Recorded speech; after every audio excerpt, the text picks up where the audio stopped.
funding for councils is historically bad because rating is obviously where you get your funding from. You get a little bit from developer payments and stuff like that, but it's not enough.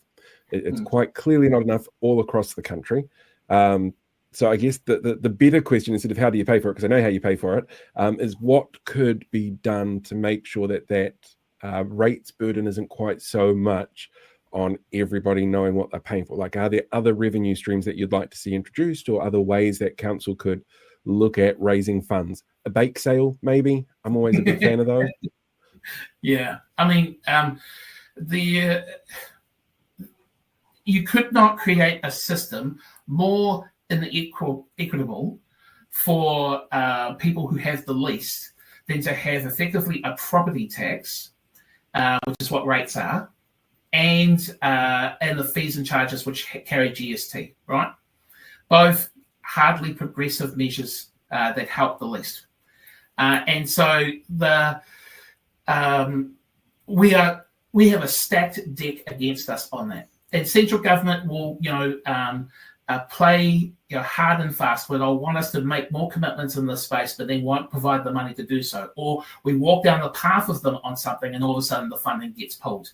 Like I was telling you before about Titahi Bay Road, and there we need to have resilience built into that section of road on the harbour side. We need to, it's because it's a causeway for those who don't know, and we also need to provide multimodal transport options so that people can use it not just for cars but also for cycling, for walking, and so forth. Scootering, whatever. If you're on your mobility scooter, a safe pathway that can be used.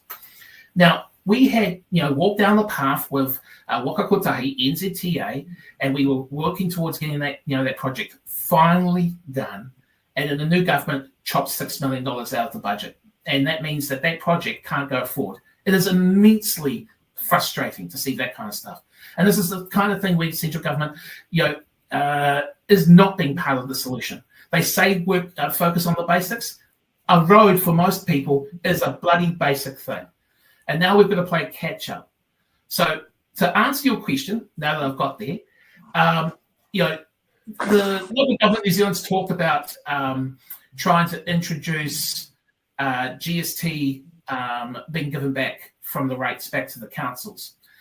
And I have a nuanced view around this, because it actually, you might get more revenue, but it actually doesn't solve the problem around the council table.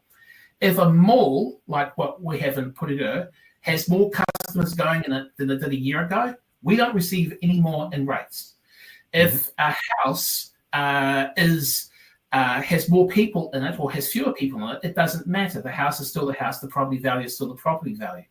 So when we are making decisions about whether this is actually going to grow the local economy, we can't, because the only people who benefit from a growing economy is central government.